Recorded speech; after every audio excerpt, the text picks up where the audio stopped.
And I would like to welcome the Serbian Games Association, Kristina Jankovic, who will moderate the meeting, this new meeting on the question of position and visibility of women in the gaming sector. I would like to thanks a lot the Serbian Games Association for this partnership.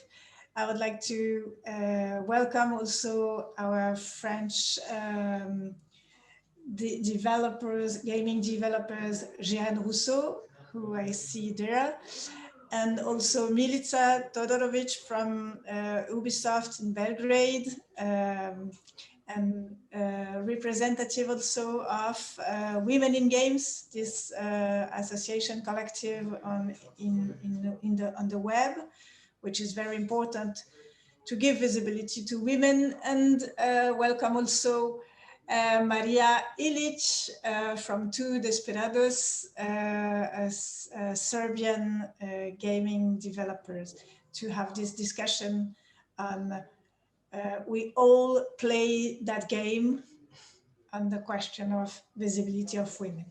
So the floor is yours, Christina. Thank you again. Thank you so much, Catherine, for the warm welcome, and hello, everyone. We hope you enjoyed the Night of Ideas program so far. We definitely have. My name is Kristina. As Catherine said, I'm managing the Serbian Games Association here in Belgrade, and I'm very pleased to be moderating this particular session today. We would like to expand a bit on this topic of women in gaming, and the fact that there exists such a specific topic, is sign enough that there is a lot of room for improvements to be made in this area. That is why we would like to use this session today to maybe highlight some positive examples and also to give you some insight into why it's important to build inclusive teams and inclusive work environments, not just for women and not just in gaming, of course, but that will be our focus for today. Now, it's my great pleasure to announce our panelists today. We are joined by three gaming industry veterans who really embody this principle of equality that we are trying to achieve, and as they say, they really do lead by example.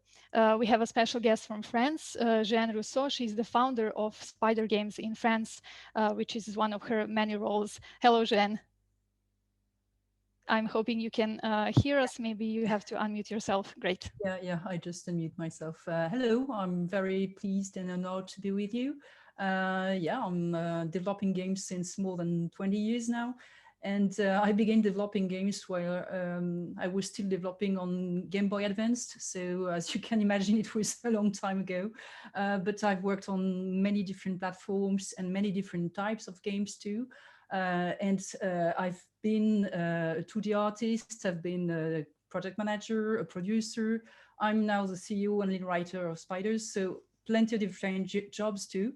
And I hope that all together we can try to bring some insights of how we can improve the industry for women. Thank you, Jeanne, so much. That's really an impressive resume, and I'm sure you will give some very useful insight today. Next, we have Maria Ilic. She is the co-founder and CPO of Two Desperados. They are a mobile game development studio here in Belgrade, and they actually develop and publish some of the most successful marble shooter games. I'm sure some of you have played at least one of their titles, for example, Voca Voca or Viola's Quest. Hi, Maria. Hi, Chris. Thanks for inviting me. It's a really great pleasure to be here with you girls. You have done the introduction for me, so I guess I don't. There's not much left for me to say. Basically, like Christina said, I'm one of the founders of Two Desperados. I'm in the gaming industry for a bit more than 10 years now. I started as a game designer, and as the time progressed and as our team grew, my role actually became more complex. I'm at the moment Chief Product Officer of Two Desperados, and product side of things is my job. That's really great and inspiring. Thank you for the short intro. And we also welcome Milica Todorovic. She's the associate producer at Ubisoft's Belgrade studio, but she's also, as Catherine said, the Serbian ambassador for the Women in Games Association and organization. Hi, Milica. Hello. It's really an honor sharing the floor with these women with so much experience, and I'm happy to be among them. My career is a bit shorter. I've been working in games for like 9 years, and I worked in different fields. I started in art, but now I'm in production, project management. And I joined Women in Games as an ambassador since last summer. So it's really a big deal for me to fight this fight and make this industry more like welcoming for all the women and girls there. Great. So before we officially kick off the discussion part, let's set a wider context for it. 30% of all gaming employees in Serbia are women. In France, the number is a bit lower. It's at 14%. And the situation is in other countries in Europe and globally is even worse. But today, I would like to approach this from a bit of a different positive angle. So my first question for you would be, why is it important for managers and gaming companies to develop gender balanced teams, and what are some of the most important benefits of having inclusive teams in the first place? Maybe Milica, you can give us some insight since you are trying to instill this in the teams you lead. Yeah, sure. For me, the biggest thing is just having different perspectives. Like our players, the players that play our games, are also very diverse. So we're not making games for one like type of player. And if we have diverse teams, we can cater to those players much more than we would if we had like homogeneous team. So the biggest thing is actually just having different kinds of perspectives, which then makes everything much easier, which boosts creativity, which then in turn boosts productivity, which then in the end makes much better games, because we have different views, different opinions. That makes sense completely. And Jeanne, is this your experience as well from the teams you've been running? Sure, yeah, of course. And I would say that as as someone who's working in the writing part and storytelling part, I think that we all bring our own stories when we write stories. And storytelling is everywhere in video games. It's not only the usual scenario behind the game, but it's more than that. It's visible through the arts, for example, of a game, or through the music, or through even the gameplay. So if we know that we bring these elements from our own lives into our games, it sounds very important to have as many different and diverse authors and writers and game creators inside the game industry. So of course it means many women, or at least we would need more women than we have actually, obviously. And of course, this is reflected directly in the games that have been published.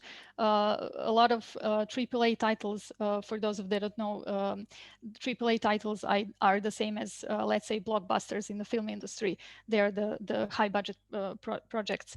All of them include lead female characters. Is it not, Maria, lately?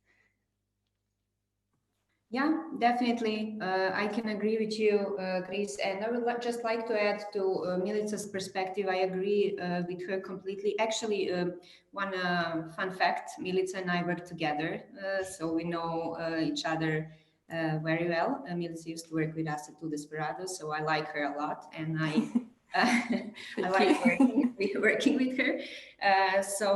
Yeah, I can agree with what Milica has just said about different perspectives. That's my main impression, basically, with the diverse teams. And besides that, I think it's really important in terms of recruiting that you include both genders, actually, because of the variety of talent pool in the first place. And also having a diverse team is actually a really powerful recruiting tool, because it's really interesting for everyone to hear about, I don't know, half of the team being women in a gaming industry. That's really an exotic feature. So yeah, that's one of the really important things that I wanted to say. Thanks, Maria. And also for our viewers here today, if I'm not mistaken, more than half of leading positions in your team are held by women. And I was interested to hear, were most of them hired directly to these positions, or were they nourished, over time in-house? And basically, what is the best approach to create more seniors and lead positions for women? Thanks, Chris. Yeah, that is the truth. Actually, most of the leadership positions in Two Desperados are women at the moment. I would say like 70% of the leadership team are women.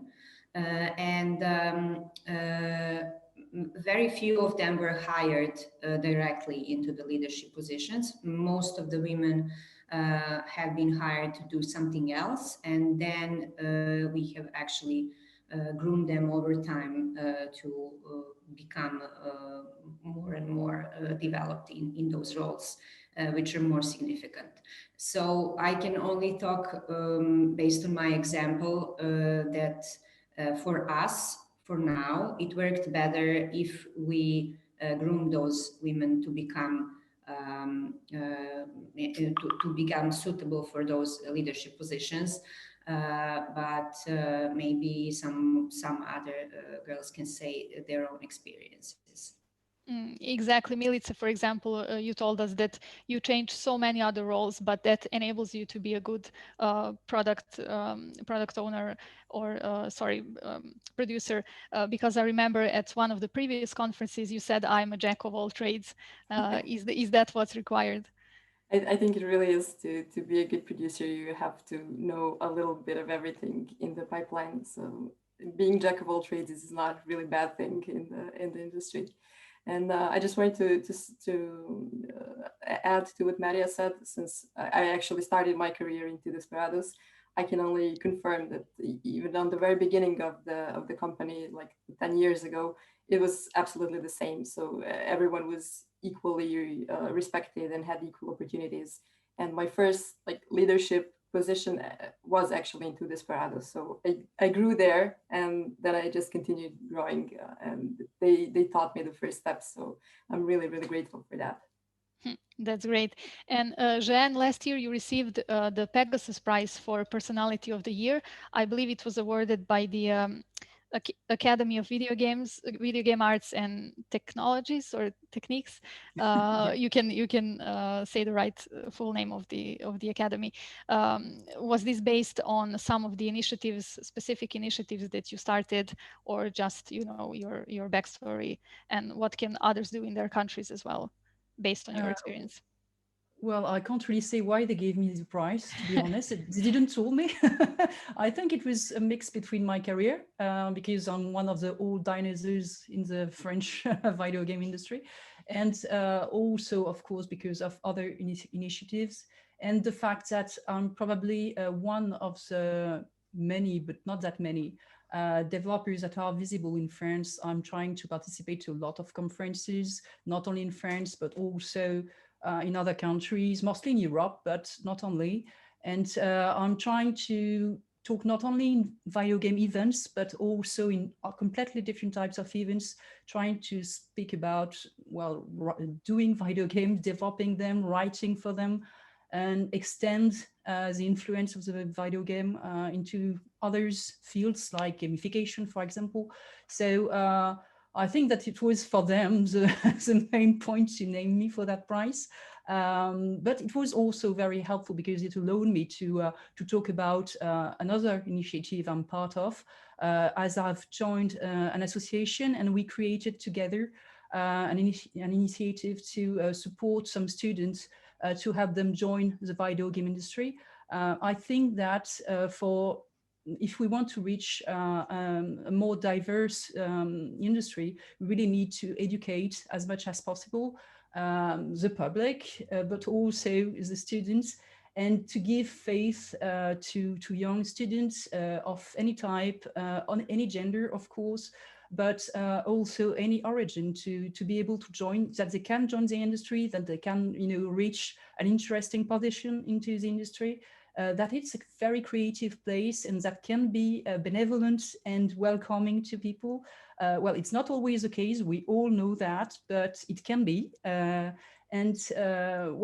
that is the role of this association, and we are supporting students, well, on the financial aspect, but also we're trying to give mentor to help them find their place there and find, internship, but also to have technical advices, this type of things. And this is something that we are trying to develop in France, but also we are talking with other associations existing in other countries, in mostly European for now, but well, maybe it can go elsewhere too, to develop the same type of initiative in other countries.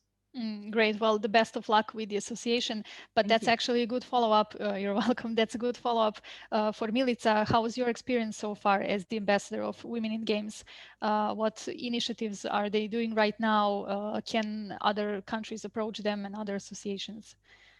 Yeah, I'm sure that they're always open for partnerships with other associations. That's just given. And anyone can join to be an ambassador. The important thing is it's a non-profit organization that tries to make video games industry more equal for all women and girls in video games industry and in esports. So as an ambassador, your role is actually to reach out to women, to be visible, to speak, to actually do what we are doing right now, just to give a visibility to someone who might not even consider a possibility of working in games for themselves. Like, I think especially here in like Eastern Europe, it's maybe even more difficult for women to even consider a career in video games. So just existing and reaching out to them and being approachable and giving advice, helping them, it's, I think, the biggest thing that we can do. Just showing them, look, we can do it. It's awesome. Just join, start, and we'll figure it out. And Jeanne mentioned the importance of mentorships. Maria, I know you've been a mentor on several occasions in several different projects. Is this something you would recommend? And how can women and girls that don't have mentors reach out and find some? Because we know this is a very, very strong tool in personal and professional development. Yeah, well, maybe it's very important to say that, well, you guys know, but obviously girls who are trying to enter into the industry that don't know that everyone I have ever met within the gaming industry is very open to sharing knowledge and all the info that they have. So this is pretty much normal thing within the community of Serbian gaming industry in the first place, and the worldwide also, because this is the same experience that I have everywhere that I go.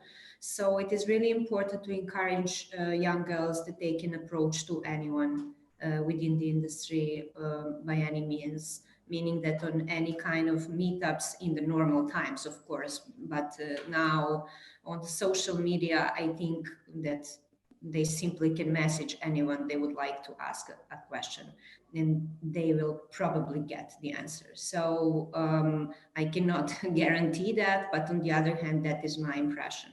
And I can see that Milica is nodding also. So yeah. Absolutely, yes. Yeah, so this is really, I know that everyone I work with, especially here in Two Desperados, is always eager to help anyone, especially young people, especially young girls who want to get into the industry. So it's not a big deal for us, I would say. Amazing. And it really is, as you say, in the gaming industry. And I think that separates it from maybe some other industries that are more closed. Everything is very transparent. Everyone is always eager to share knowledge, experience, even the bad ones. Maybe that's even more important. But what are some small practical things that we can all do every day to create more inclusive environments? Jeanne, maybe your experience is the longest, so you can start with this question.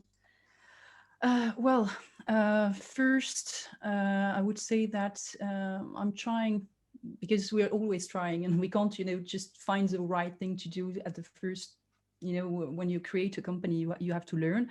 I was not, educated to become a CEO, so it was all new to me. But trying to listen to people, trying not to select people only on diplomas, but also on personal experience, try to,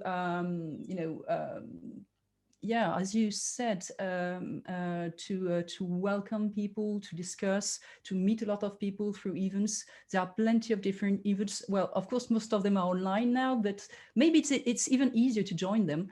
And we found several profiles through this type of events, through some, students that were just handling their studies, people that were looking for work through Facebook or this type of, there are some different professional groups existing on these platforms that allow people to ask questions to professionals. And it was also a good way to find some, for example, concept artists, because, some person were sharing their portfolios. And you're not always obliged to go through the usual and more, I would say, traditional way to reach the industry. And as a CEO, by just being welcoming these people, trying also, of course, to make sure that any story about harassment or anything is always listened and banned, of course, for the people who do that. Make sure that everyone knows what is harassment and what type of behavior is non-acceptable inside a welcoming company. This is plenty of, very, very teeny things to do every day. But I think that in the end, it can, create, a creative and welcoming environment to work. Of course, and a lot of these pressures and all of these obstacles are external and very tangible, but we often see that girls and women, and especially at university, even in high school, they internalize all of these obstacles, and we have the infamous imposter syndrome or the striving for perfectionism. So we see a lot of these internal struggles that also discourage them for opting maybe for the industry, or even when they get the job, they feel they don't belong. I think maybe this is something that isn't being discussed very openly. And Milice, for example, you can start by telling us, do you think this is something that team leads and managers should keep an eye out on? And should they, approach girls that, they see they're struggling with this and help them in some way? Yeah, definitely. I'd like to speak from the experience, and mostly for the women that are already in the industry, because first of all, imposter syndrome is something that I see every day, that I also live from time to time. I'm not a stranger to it as well. It comes at times that I myself am like, am I good enough? Should I be here? Was it all luck? Like, is this okay? That everything is good? So is it gonna be taken away tomorrow? Yeah, it's a real struggle. And what I can say to everyone is just repeat like a mantra: like, you are there because you earned it. You're not there by chance, and employers are not dumb. They didn't hire you by chance. They really took a good look at your resume, your skills. You really earned your place there, and don't ever forget that you're not there by chance. And just be good to yourself and say to yourself, okay, I achieved this and this and that. And sometimes it's all it takes. Like, just remind ourselves to what we like, the tangible things that we achieved already in our life. And when you put it like that, you're like, well, okay, I did work hard to get here. So just keep saying that to yourselves. And sometimes if you get into a rut, or if you cannot get out of it, reach out to someone, reach out to your community, to local, I don't know, women in games, to online, to reach out to me if you need to. Like, my email is always free. I'll just repeat this same thing for you, and I'll make you believe it. And just be good to yourselves. You absolutely earned your place there. Don't doubt it. That's so nice. Thank you, Milica. And Maria, how are things at your team? Do your, for example, maybe HR specialists have any special programs for girls that have just been employed to help them sort of find their place? Well, yeah, I would like to say another thing before I answer to your question. Of course. I've been inspired to those by those answers. The thing is that if we talk about the self-esteem, I think that this is where we should learn from men. Probably especially about this approach, fake it until you make it, because this is something that is really often seen at men's behavior, but not with women, because we often suffer from this imposter syndrome and all the stuff that both girls have mentioned previously. So I think this is an important lesson that we could use from their behavior and try applying that to ours, because none of this is true actually. And the thing is that we always see ourselves worse than it actually is. So following that, yes, our HR department is working on many things. This is one of those.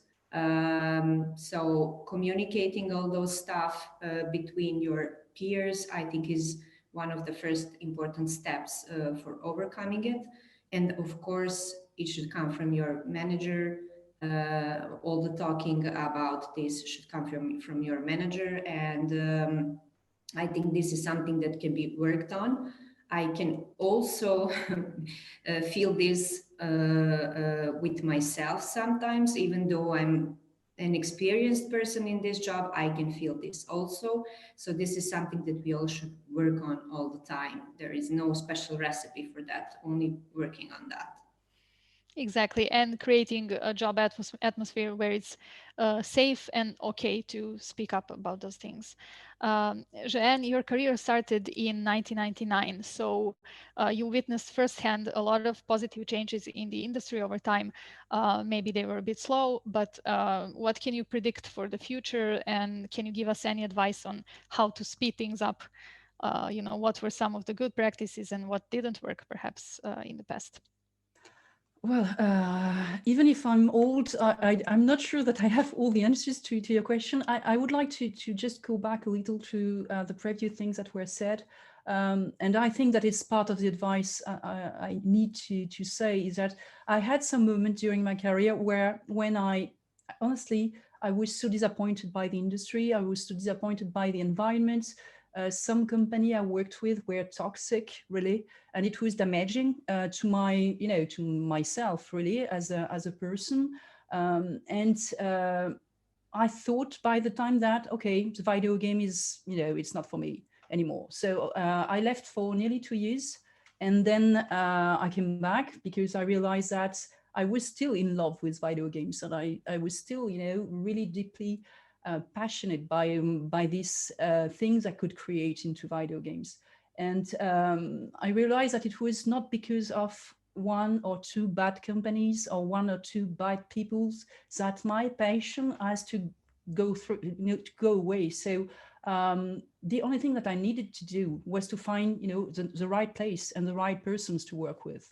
Of course, it can be difficult. At least it was difficult back then. So it was something like 15 years ago, but it was still possible. And in the end, I was lucky enough to find, so yeah, I also said that I was lucky, you're right. But I was lucky enough to meet some people as passionate, as welcoming and benevolent. That's what I was waiting for from the game industry. So we created a company together, and yeah, we never stopped working together. So it's possible. Sometimes you will probably have to create yourself a safe place around you, or to gather people you like to create a company or create a safe environment of work. But I mean, I think it's worth it.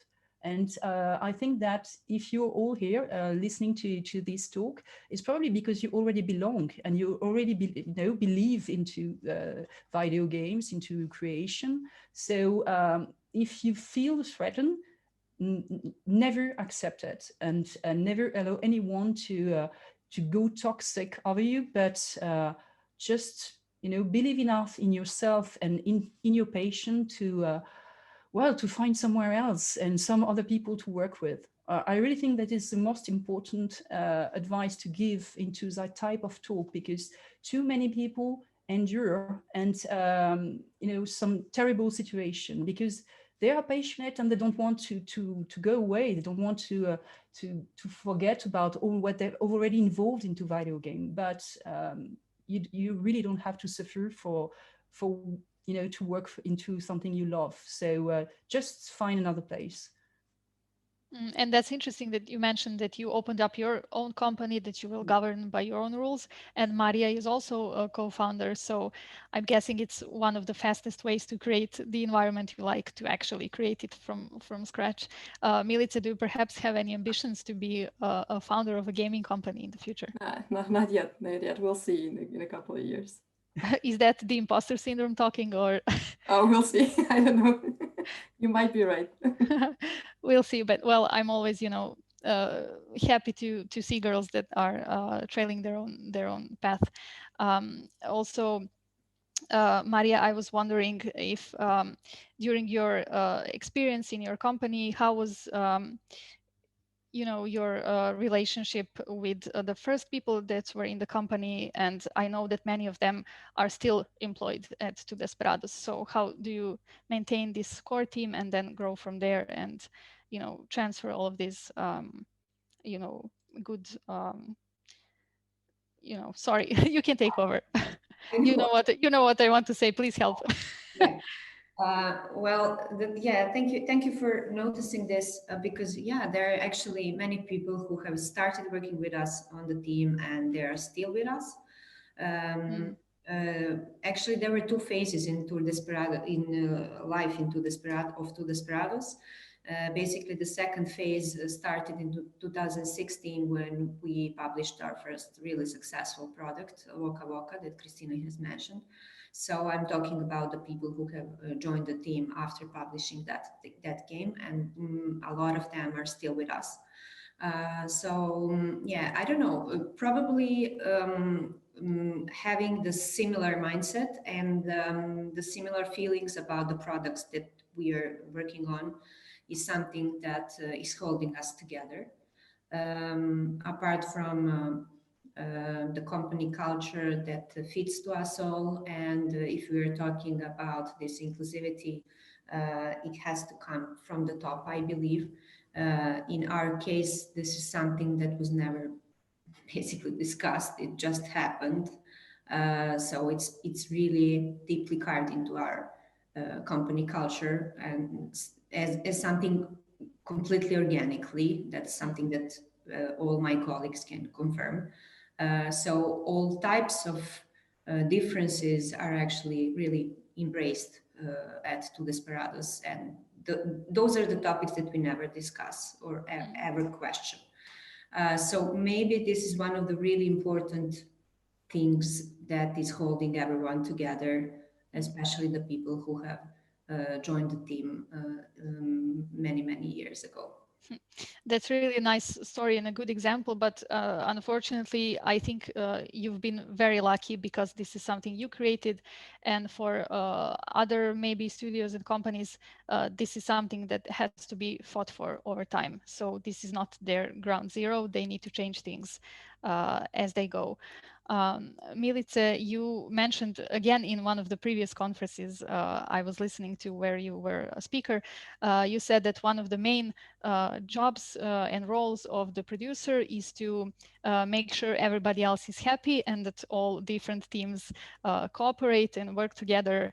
Are there any lessons that you drew from this that can also be applied to finding your spot in the maybe male-dominated team where you are the only girl? Or the important thing to get everyone to understand each other is to listen first.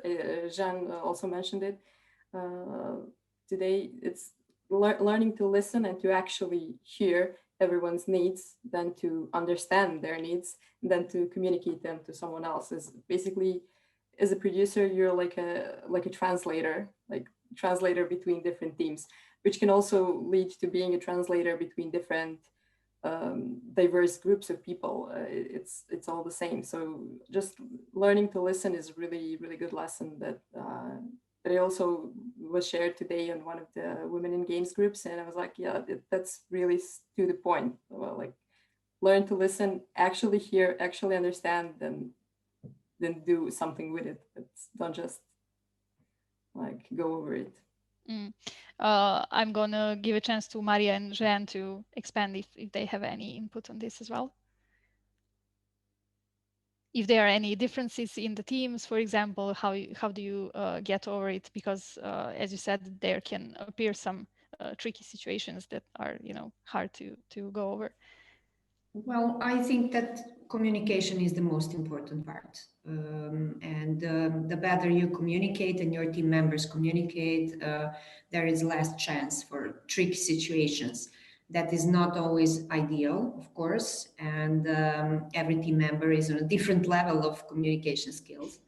But it's also one of the things that should be tackled and worked on constantly. So yeah, if the manager or producer or however you call the team lead is a good communicator, I believe there is less chance of having tricky situations.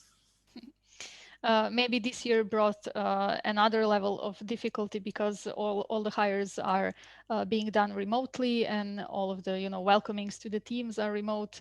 Jeanne, especially maybe in your team, which I think is a bit international, how do you have any advice for this year? Because I'm guessing we'll be stuck in the similar situation for at least the foreseeable future. Well, it has not been really easy, as you can imagine, and I think it's the same for everyone.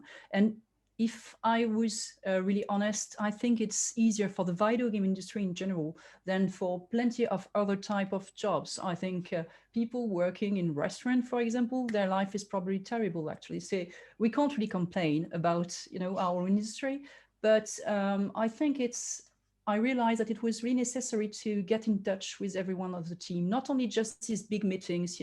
We've got, of course, like any companies, is weekly or monthly reunion and meetings. But I realized that some people, because of what was happening, because there was alone at home working, that they may feel too much isolated. And for example, one member of our team, which is she's working into cutscene direction, and it was a moment in the production where she was also working a little isolated from the other teams, and I realized that she was really feeling that as burden. So I spent some time calling her, try to just to exchange with her, and I realized, it was very a difficult time for her. So I think that as as a manager or CEO, whatever,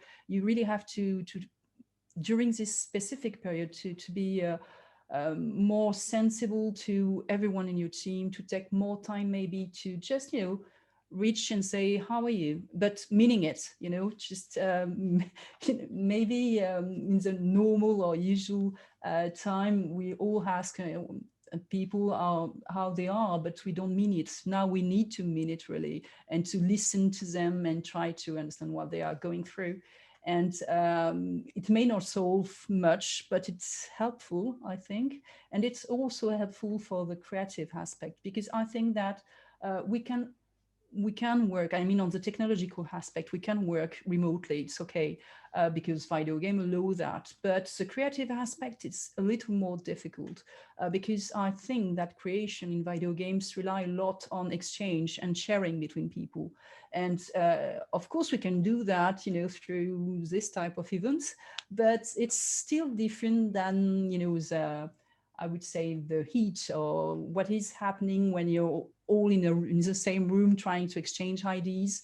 And so to be able to bring, this little spark of creation, of energy, you have to spend more time with people and to make sure that they are all right, and that they are involved, and that they are still happy to work with you and with the team and inside that project. So yeah, it's a little more time consuming, but for all the human beings that are, involved into creation, I think it's necessary. And now that we mentioned this, perhaps a lack of inspiration, are there any favorite websites or podcasts or content that you look at every day to stay on top of things within the gaming industry, but also to get inspired, to get connected with other girls and women that are in the industry? Milica, do you have any highlights for us? Yeah, I'd really like to share two of the things that I visit every day. Those are both communities on Discord. The first one is called She Plays Games. It's a podcast, and you can listen to it on the website or on any bigger podcast streaming platforms. And there's also a Discord community, and that community there is like unlike any community I've ever seen. Like, it's so genuinely supportive and compassionate and really caring. So I really think any girl in games should join there and will feel at home in no time. So it's a really amazing community. There's also another one. It's a Discord community for women in games. It's pretty much similar. So those are both great communities with women that are working in the industry or just thinking about starting in the industry, seeking for help, advice. So there's a lot of experience sharing. There's a lot of like just community building and both like mentoring. Everything is going on. So it's really, really, really great. Networking as well, which is something we sorely lack right now. Yeah. So just to be clear, you don't have to be an official ambassador to join the Women in Games Discord. No. Both, okay. Both communities are free to join. Mm-hmm. Okay, so to highlight, She Plays Games and Women in Games. Yeah. Great. And Maria, do you have any content that you would like to recommend? Yeah, sure. Well, my favorite content is actually both blog and podcast of Deconstructor of Fun. It's not, it's for everyone, basically. It's not a girly thing. But the thing is that this is the place where both people who are already in the industry or the ones who want to join the industry can learn a lot. Like I said, both blog posts, their blog posts and podcasts are really great in terms of learning and development within this industry. So I would highly recommend it. Cool. And Eugen, do you have any content that you prefer? I'm not much into podcasts, but I would recommend watching the talks of Célia Audin, which is I don't know if you know her. She's a well-known specialist in UX mostly, and I think that her talk and conferences are really, really interesting. And she's an amazing woman, so you definitely should watch what she has to say. And she's a really nice person. So could you write in chat the yeah, I just wanted to say that. Can you please, even if you said it slower? Yeah. I will do that. Thanks. That's great. And yeah, you mentioned, Jeanne, that this other initiative that you have for education and helping young women and girls get started in the gaming industry. And I also mentioned that, let's say, roughly 3 out of 10 employees in Serbia are women. But that is mostly, and that's expected at the positions of, for example, HR specialists, monetization specialists, user acquisition. How can we bridge the gap between male and female developers? And artists are so-so, but developers primarily. I can see, Jeanne, if you're muted or not. But maybe Maria or Milica can take over. Yeah, it's okay. I was muted again. So, well, it's true. I don't know what is the exact situation in Serbia. So I will mostly talk about France, but it's true that we do have now more female artists, animators too.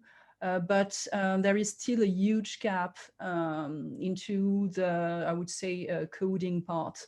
It's probably in that department that it's the most difficult to find women working in that, in that type of field. So, I really hope that by working with university, with school, we will manage to convince some girls that they can be amazing developers too, and that the fact that they are women, that the fact that they are involved into coding can really bring something different to the video games. It won't be for now. It will probably need years to be able to convince some young girls that they can join this type of fields, because at least in France, in all the technical university specialized in development, there are far less women than men. So, it will need a lot of work in that field. But it's true that things are getting better, so it's still good, but we still have a lot of work to do. Yeah, well, a lot better. The official statistic is that, again, me with the statistics, but 4 out of 10 gamers are female. And I think this completely changes everything in the industry. And that is something you mentioned at the very beginning. That's the reason why we need more girls in the industry, because of representation and the final product. Milica and Maria, of course, if you have any suggestions, it is a great, a huge topic, but how can we encourage girls when they are very young, in primary school, in high schools, to join technical schools and technical universities more? Yeah, I think just like I said, I'm repeating myself, but just being visible and just showing them that yes, you can work in this industry, because it's similar as what Jean said in Serbia as well. It's still considered, all the technical schools are still considered more like male jobs. So women didn't even dare go in there. So just showing them and reaching out to them and showing them this is really cool job that you can also do. Look at me, I'm a woman and doing it. It's doing a big change. Like Ubisoft had last year, we had an initiative where we brought some girls that are finishing primary school, and they came in with their IT teacher, and we showed them around. They sit with some developers, they saw the whole building, and it was like their minds were blown. Like, I didn't even know I can do this. This is so amazing. Why do I need to study to do this? They were, it was so lovely to see that. Like that made my year. That's so nice. So definitely the moral of this story is that studios and companies should maybe introduce these open days, for example. Maria, did you ever do something like that at Desperados? Well, I like really the idea that Ubisoft did, and basically we are planning some kind of internship program very soon. So it just gave me an idea that it could be probably modeled more for girls than for boys. So I'll notify you about that. It's just something that we haven't planned by now. But the same thing is in To Desperados. I was just thinking, well, you girls talked, and the only department here where we have only men is the development and technical art side. So all other departments are mixed, but the only department where only boys work is the development and technical art. So those initiatives I think are the way for changing this. Great. So we even brainstormed some ideas. Jeanne, did you want to add something? Yeah, I would say that I still think that at least in France we have that problem. Some schools, you say before that this technical school, they are mostly considered as male place, but it's also a problem. I think within the walls of the schools there is a kind of special toxic environment, and some girls that have joined these schools are leaving after some months or maybe a year because they don't feel they belong there because of this very I would say, boys club environment, and it has to stop. So we also have, as professional, to discuss with these schools managers and with these universities to ask them to be sure to create also welcoming environments inside the schools. I mean, we can still, say to young people, young girls or boys, you will be welcome. But if the schools act as a kind of I would say stopping block between us and these young people, it won't work. So I think that really inside the schools themselves, they has really to work to develop a welcoming and protective environment for these young people. And I think it's really, really important now to work on that. That's an excellent point.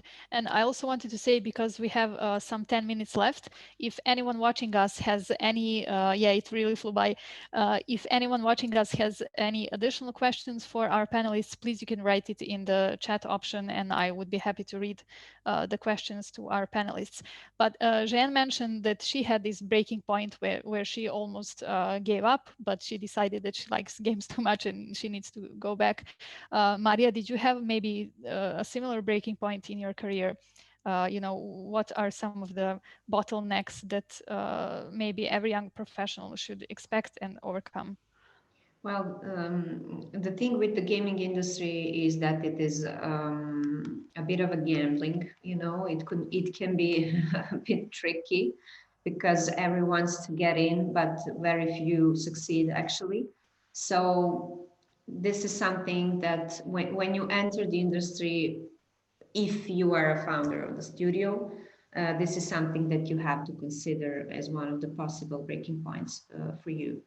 And you have to be aware of it. So how to overcome it? Just believe in your dream and work hard to achieve it. Nothing else. And for you, Milice, what was a bottleneck in your career, maybe even before that, education or something? When did you struggle and how did you overcome it? I always had an incredible luck to have a really supportive community around me. So be it friends or family, just really managed to push me through any hard points. And whether it's like, oh, I can't do this anymore, I'm up to here with the boys club, or this is just too hard or whatnot.